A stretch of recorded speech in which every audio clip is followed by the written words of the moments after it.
alagaran ko ikaw, daigon simbahon ug gisangyaw sa tanan, nga ikaw man ang balaan, ang ayang pagluludhan, takus kang halaran ug awitan.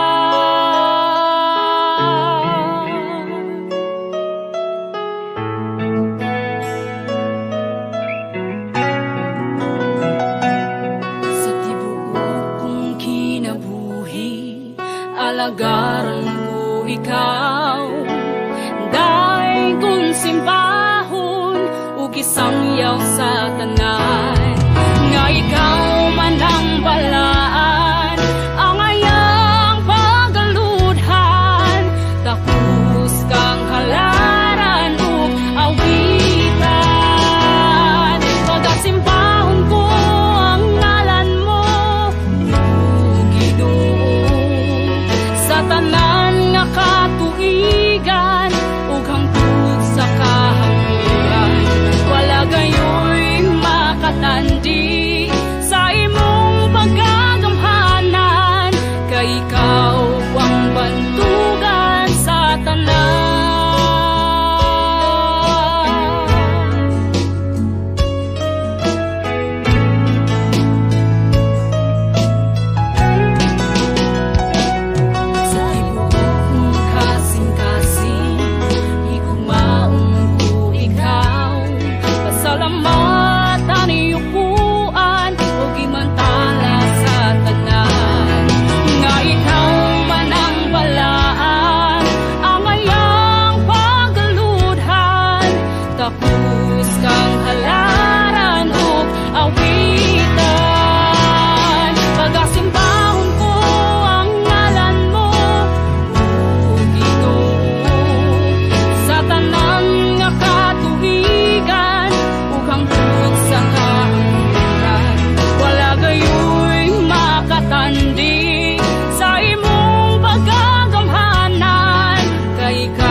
Maayong buntag ug ang Dios atong himayaon diha siyang pulong. Ug salamat nga bisan niining simanaha atong gihandom ang unang pag-anhi ni Ginoong Hesus, nagpakatawo nga labing kabos diha sa pasungan ug hangtod siyang pagdako siya usab nagpakamatay dito sa krus sa Kalbaryo. Mabungahong Kapaskuhan ug bulahang bagong tuig alang sa mga nagapaminaw sa mga wali, mga pagsibya ug mga paghatod sa pulong sa Ginoo ug among mga pag-ampo nga ang pulong sa Dios kanunay gayud nga magapabilin sa atong mga kasing-kasing ug muhatod gayud og espirituhanon nga kaluwasan sa tanan nga makakita, sa tanan nga makadungog ug sa tanan nga mapaambitan usab sa pulong sa Ginoo. Atong ipadayon ang atong pagtanaw sa libro ni Juan, atong padayonon ang panag-istorya, ang pagluwas ni Ginoong Hesus sa babaeng Samarianhon, atong padayonon pagbasa diha sa versikulo 16 abot sa 26 sa Juan kapitulo 4 niining kabuntagon karon. Ug si Jesus mingon kaniya, lumakaw ka, tawga ang imong bana ug bumalik ka dinhi. Ang babae mitubag kaniya, wala baya ako'y bana.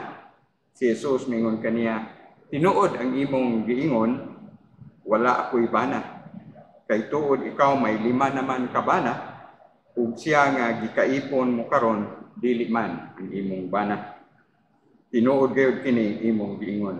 Ang babae mingon kaniya, Senyor, naila ko nga ikaw usa ka propeta. Ang among mga ginikanan na nagsimba dinhi niining bukira, apan kamo magaingon nga sa Jerusalem atoa ang dapit dito diin kinahanglan ang mga tawo adto magasimba. Ug si Jesus mingon kaniya, babae, tuuhi ako. Taliabot na ang takna nga kamo magasimba sa amhan. Dili lamang dinhira nining bukira ni sa Jerusalem, kamo nagasimba sa wala ninyo iilhi. Kami nagasimba sa among nailhan, kay ang kaluwasan nagagikan man sa mga Hudiyo. Apan ang takna taliabot ug karon mauna nga ang tinuod nga mga magsisimba, magasimba sa amahan diha sa espiritu ug sa kamatuoran. Kay kini ang ginapangita sa amahan nga maoy managsimba kaniya. Ang Dios espiritu ug ang mga magasimba kaniya kinahanglan managsimba diha sa espiritu ug sa kamatuoran. Ang babae mingon kaniya, ako nasayod nga ang Mesiyas umabot. Siya ang ginatawag og Kristo. Inig abot na niya siya mao ang magasaysay kanato sa tanang mga butang. Si Jesus miingon kaniya, ako nga nakigsulti kanimo, mao siya. Pag-ampo kita. O Diyos, sa mga nakigsulti ka sa babaeng Samarianhon, sa mga nagpili ka nga siya makabaton sa espirituhan ng kaluwasan, ikaw usab Ginoo makigsulti sa matag usa nga naminaw sa imong pulong. Makigsulti sa among isika kasing-kasing ug ang gahom sa Espiritu Santo mohatod sa matag makadungog, mohatod sa matag giandam nimo sa kaluwasan Ginoo nga sila usab makaila kanimo Ginoong Hesus nga personal nga Dios ug manuluwas. Nga ikaw na tawo nga labing kabos sa pasungan ug hangtod sa imong pagdako. Ikaw usab nagpakamatay dito sa krus sa Kalbaryo. Ug nga ang imong kamatayon, ang imong paglubong, imong pagkabanhaw, nga tukuan sa kinasing-kasing sa matag makadungog, ikaw nagapasalig, nga ikaw magkahatag ng kinabuhing dayon. Ikaw magapabuhi Ginoo sa tanang mga espiritu ug kalag nga patay diha sa pagpakasala, ug nga ikaw bala ang espiritu magahatag og bag-ong kinabuhi kanamong tanan nga makadungog sa imong pulong. Tanang dungo, himaya ug pasalamat among giulit kanimo. Ikaw gisimba, ikaw gidayon. Ikaw lamang ang usa ka Dios diha sa tulo ka persona, Amahan, Anak ug Espiritu Santo. Ikaw Ginoong Hesus ay kaduhang persona sa Dios, matuod nga Dios ug matuod nga tao. Ikaw mo gisimba ug ginadayon hangtod sa imong pagbayaw, hangtod sa imong pagsakaw sa ngalan ni Kristo Jesus. Amen.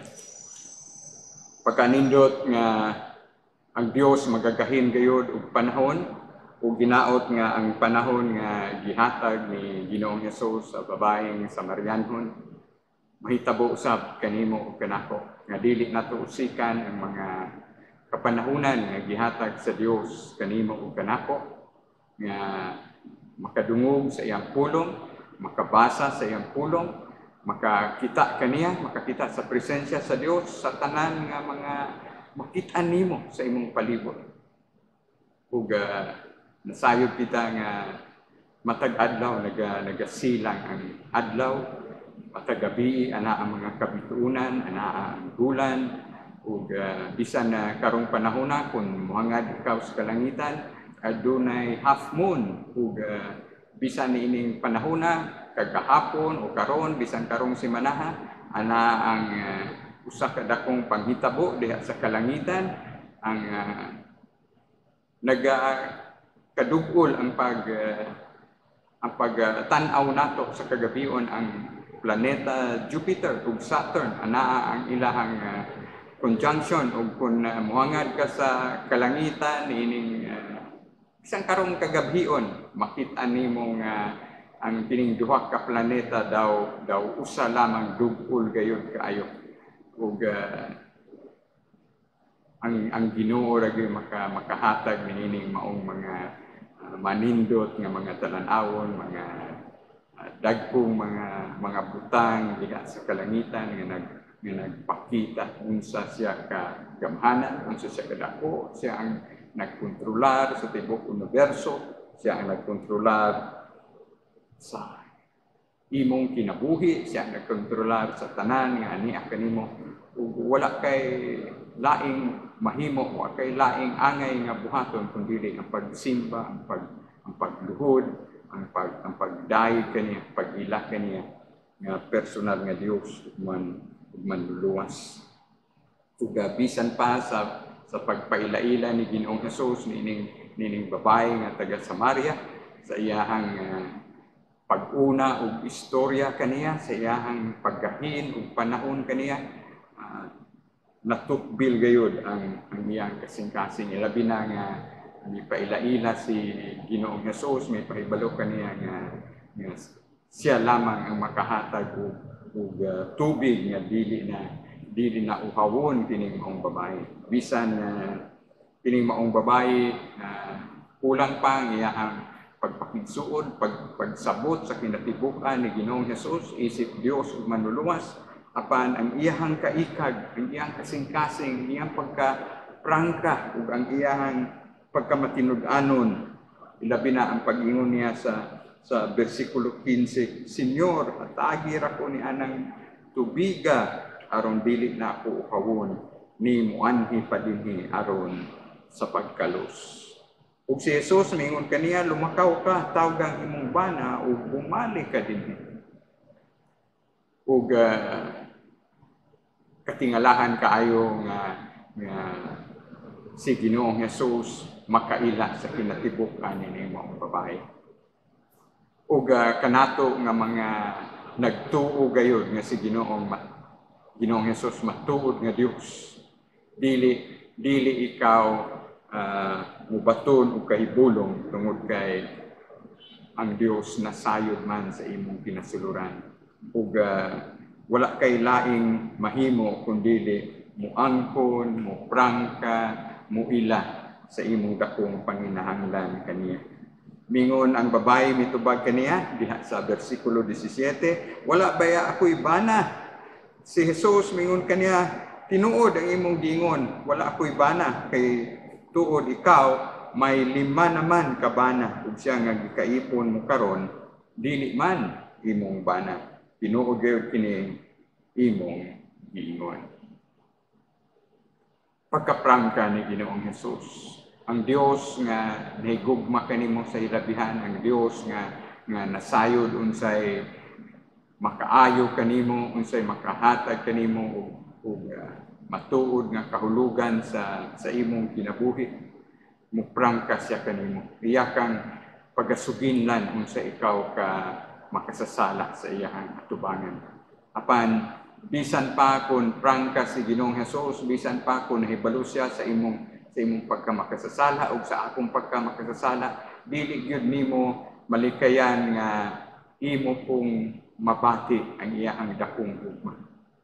Mao man gani nga dili gyud nato malalis nga hangtod ining karong kapanahunan, Disyembre 2020 nakita karon. Hapit na matapos gani kining 2020 nga tuig, pero dili ka gyud makaingon nga ang Dios wala mahigugma kanimo. Luyo sa mga katalagman, mga pandemya ug luyo sa mga panghitabo sa tibuok kalibutan, dili ka gayud makaingon nga wala mahigugma kanimo ang Dios sa labihan. Ug ang labing dakong ilhanan nga siya nahigugma kanimo tungod kay ang iyang tulong, ang iyang pagpamatuod, siya mismo nagpamatuod sa imong kasing-kasing nga ikaw ug ako samtang makasasala pa kita. Si Ginoong Hesus nagpakamatay alang sa atong mga sala. Ug kanunay siya nagasangpit, nagaulat kanimo nga moangkon nga ikaw usa ka makasasala ug mo pakiluoy kaniya, muluod kaniya, hinulsol sa imong mga kasalanan ug mangayo kaniya og kapasayloan o kaluwasan. Ang babae miingon kaniya, Senyor, nailako nga ikaw usa ka propeta. Ug nagakalalom ang iyang pag-ila ni Ginoong Hesus. Gikan nga nailhan niya si Hesus sa una nilang pagkahibalag nga usa lamang ka Hudeo, usa lamang ka lalaki nga dili katuan makigsulti kaniya nga usa ka Samarianhon, usa ka magtutudlo, usa ka rabi, ug mao'y nagtanyag kaniya sa matuod nga tubig sa kinabuhi, ug karon tungod sa pagpaila ni Ginoong Hesus nga nasayod siya sa kinasuluran ni maong babae. Sa iyang pagprangka kaniya, unsa di ay kahugaw ang iyang kinabuhi. Aduna nay daghang mga kalalakinan nga nalambigit sa iyang kinabuhi. Dili siya usa ka maayo nga babae kay nag-ilis-ilis siya sa iyang bana. Wa siya kahimuti sa iyang mga bana. Ug karon ang iyang gikaipon dili iya gani nga bana. Ug karon nailhan niya, may angkon siya nga si Ginoong Hesus sobra pa di ay sa iyang pagkaila kaniya nga usa lamang ka ordinaryo nga pagkatao. Karon miingon na siya nga ikaw usa ka propeta. Ang among mga ginikanan na nagsimba dinhi nining bukira apan kamo magaingon nga sa Jerusalem atua ang dapit diin kinahanglan ang mga tao adto magasimba. Sa pagkabulag sa 12 ka banay sa nasod sa Israel, ang mga Hudeo nga nagpuyo sa kabukiran diha sa Jerusalem ug ang anaa sa kapatagan diin ang mga kaharian kaniadto naghimo sa Samaria nga usa sa ilang mga uluhang syudad, ug daghan gyud nga mga pagsimba og Dios dinhing dapita. Ug mausab ang nahitabo ang amihanan nga bahin sa gingharian nahulog sa Assyria, ug ang habagatan nga bahin usab nahulog sa Babylonia. Tungod kay sa atubangan sa Dios dili ang pagka-reliyoso ang importante, kundi ang ilang pagmatuod nga kasing-kasing nga sila nagsimba di ay og mga Diyos. Miangkon ang kababayen-an, ang maong babae nga taga Samaria nga ang ilang kabukiran mao diha natukod ang mga ataas nga mga lugar diin simbahon ang mga Diyos. Apan salamat nga ang matuod nga pagsimba ipaila-ila ni Ginoong Hesus niining maong babae. Ug si Hesus miingon kaniya, babae, tuuhi ako taliabot na ang takna nga kamo magasimba sa amahan, dili lamang dinhira niining bukira ni sa Jerusalem. Salamat nga diha sa tubangan sa Dios dili importante ang lugar diin asa ka mosimba.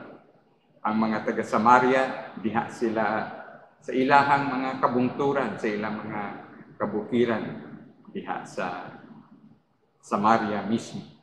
Ang mga Hudeo tuwa dito nga nahimutan sa Jerusalem at tuwa usab dito ang nabalik pagtukod nga templo.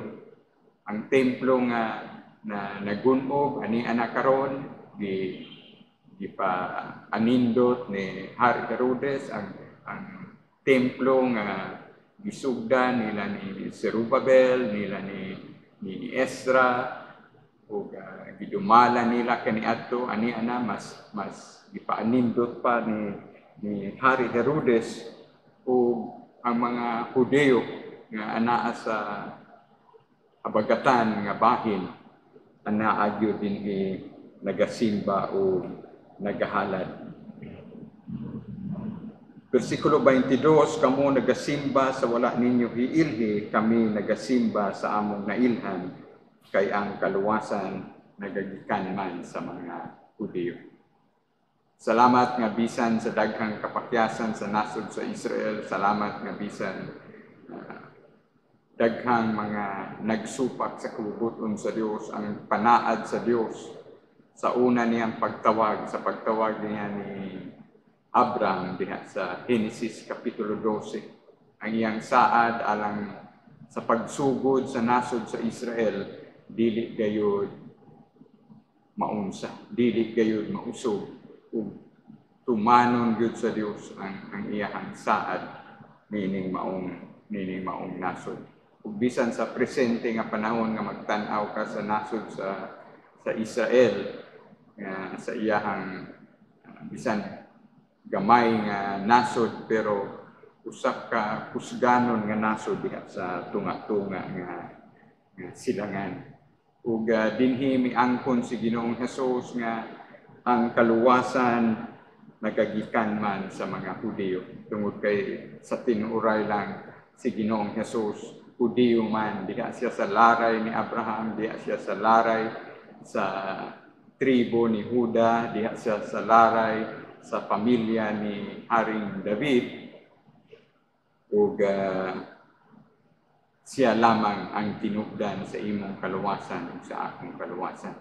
Bisan sa pag-anak ni Ginoong Hesus sa saysay ni Mateo, bisan ang kahulugan si angalan sa dihang gipadamgo si Jose sa anghel diha sa Mateo Kapitulo 1, versikulo 21. Gipahibalo si Jose nga paganganlan kining maong bata og Jesus. Ug ang kahulugan si angalan mao nga kay luwason niya ang iyang katawhan gikan sa ilang mga kasalanan.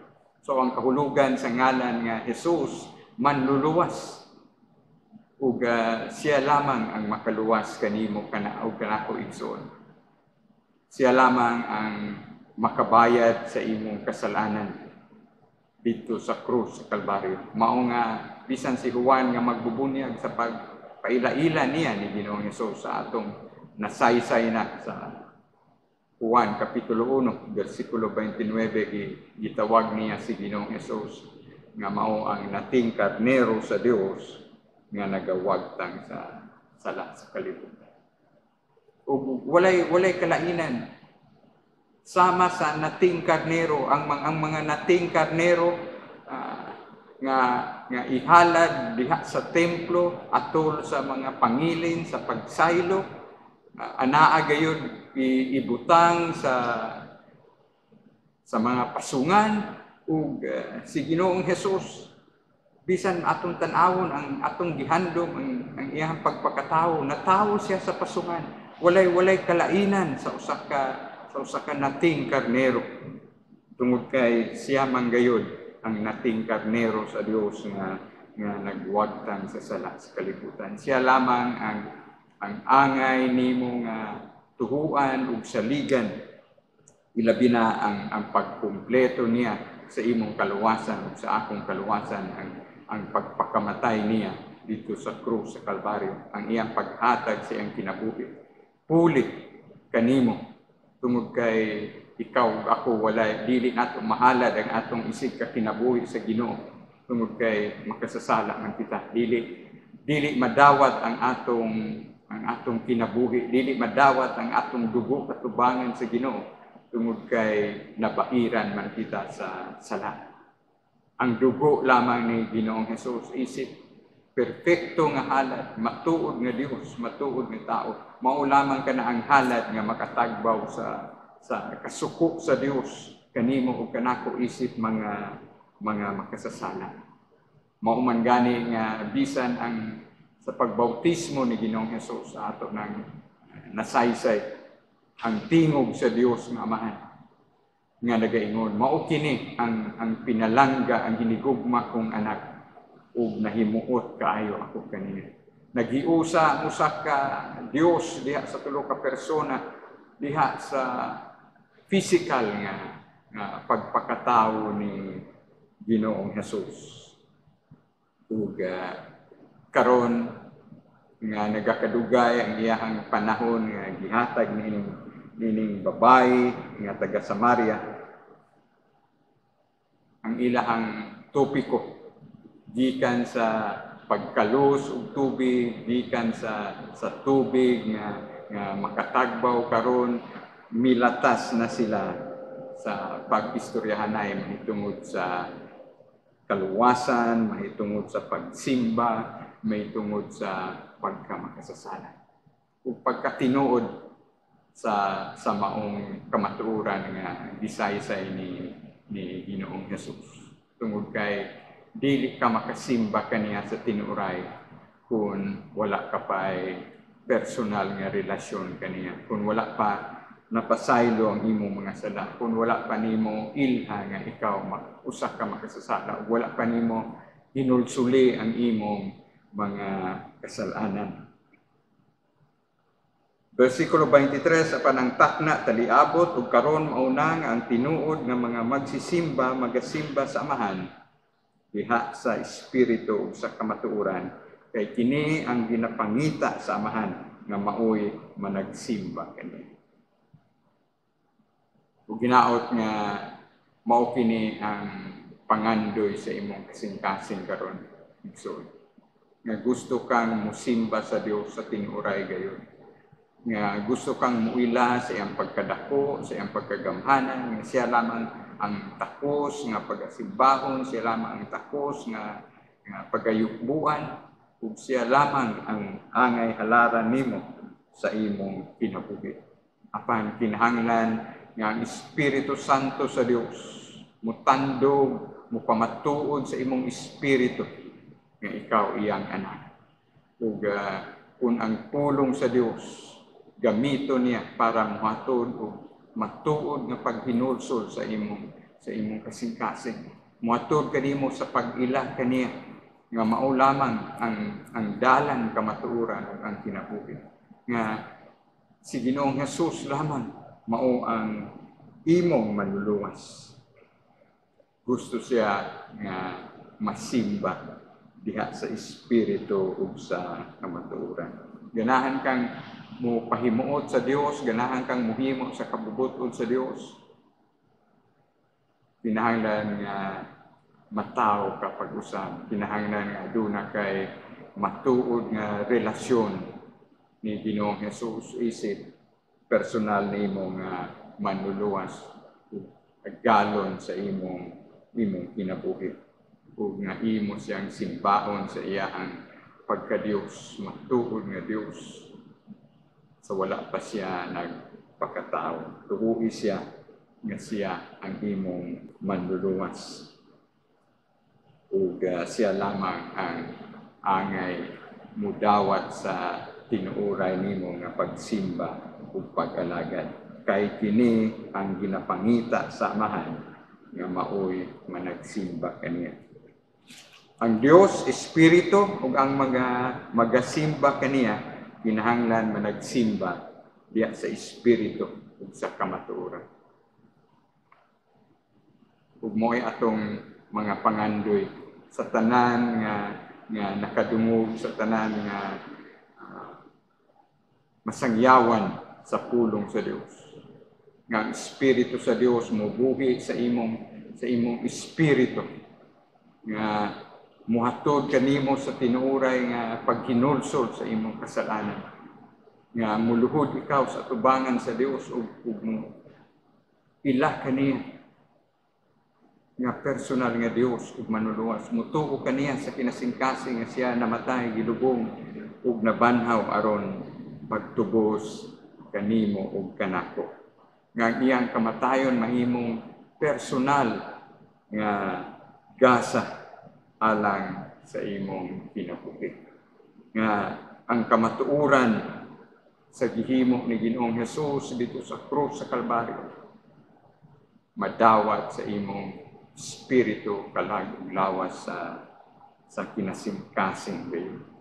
Ug ang kamatuoran ug ang katinuod ug ang kabuhi sa iyahang pulong makadulot gayud sa imong kasing-kasing. Ang babae mingon kaniya, ako nasayod nga ang Mesiyas umaabot, siya nga ginatawag og Kristo. Nit-abot na unya niya, siya mao ang magasaysay kanato sa tanang mga butang. Matuod gayud ang giingon sa babae tungod kay walay nakasaysay sa babae sa tinuoray niya nga matang sa kinabuhi.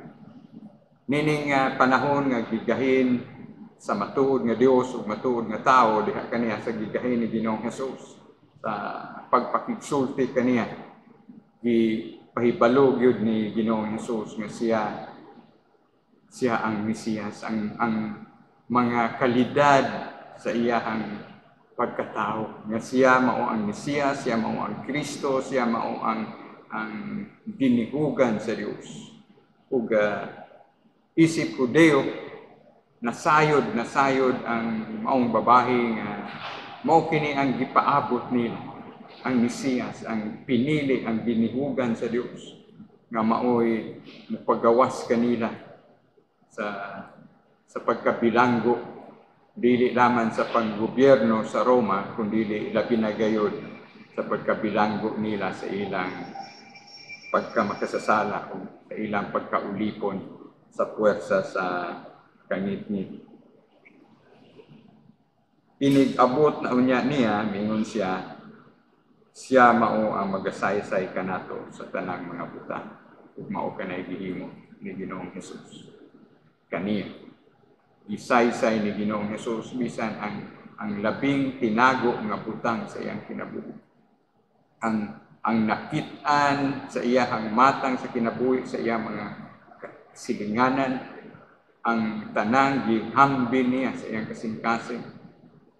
Si Ginoong Hesus nakatugkad niya nakaibalaw niya na tungod kay isip Dios siya lamang makatugkad sa imong kasing-kasing o sa akong kasing-kasing. Importante kayo ang gisulti dinhi ni Ginoong Hesus sa bersikulo 26 ug dinhi kita mutapos. Si Hesus miingon kaniya, ako nga nakigsulti kanimo mao siya. Miangkon gyud si Ginoong Hesus sa tubangan ini maong babae nga siya mao ang Mesiyas, siya mao ang Kristo, siya mao ang pinili, siya mao ang dinihugan nga gipaabot sa nasod sa Israel. Kini maong panghitabo nga atong gibasa dinhi sa Juan kapitulo 4, 16 abot sa 26. Nahitabo kini suga 2,000 na katuig mga igsoon. Pero hangtod karon wala mo undang si Ginoong Hesus sa pagsangpit kanimo, sa pagpangita kanimo, sa paggahin ug panahon kanimo. Hangtod karon nagulat siya, nangita siya, ug hinaot nga ikaw ug ako nining kabuntagon sama nining babaeng Samarianhon ug bisan pa sa uban pa niya nga taga Samaria nga sultihan nining maong babae nga muhatod gayud ug matuod nga pagpakaila, muhatod gayud matuod nga pag-ila-ila kaniya nga mao ang dalan, ang kamatuoran o kinabuhi. Walay makaadto sa amahan kundi pinaagi ni Kristo Jesus. Kung nining adlaw, mao ka na ang tuyo sa Dios sa imong kinabuhi sa akong kinabuhi. Ang pagpahibalo kanimo nga ikaw usa ka makasasala, ang pagpahibalo kanimo nga siya ang manluluwas, ug ang pagpili kanimo diha sa kaluwasan. Dawata ang kaluwasan nga gitanyag ni Ginoong Hesus. Sama ni ining maong babae nga Samarianon, dawata ila-ilaha siya sa hilabihan kasuod. Ug kahinami ang iyang hinanali nga pagbalik, ang iyang pagbayaw, ang iyang pagsakgaw. Kay kung diha sa imong kasing-kasing karon, diha sa imong nahimutangan karon, kung ang imong espiritu natandog sa gamhanan nga espiritu sa Dios, natandog sa iyang pulo nga hait pa kaysa espadang dumay sulat. Ang imong espiritu mabuhi ug mangandoy ka sa mga espirituhanong mga butang, sama nining babaeng Samarianon nga mangandoy ka sa usa ka tinuuray ug buhi nga relasyon diha ni Kristo, diha ni Ginoong Hesus. Nga ang balaang espiritu gusto magpasabot kanimo nining kabuntagon igsoon nga siya lamang imong Dios ug manluluwas, nga ang imong labing dakong gasa niining kapaskuhan hangtod sa pag-abot sa bag-ong tuig, hangtod gani sa pag-abot sa pagbayaw, sa pagsakgaw, ang imong labing dakong maangkon mao ang kinabuhi nga walay katapusan diha lamang ni Kristo Jesus.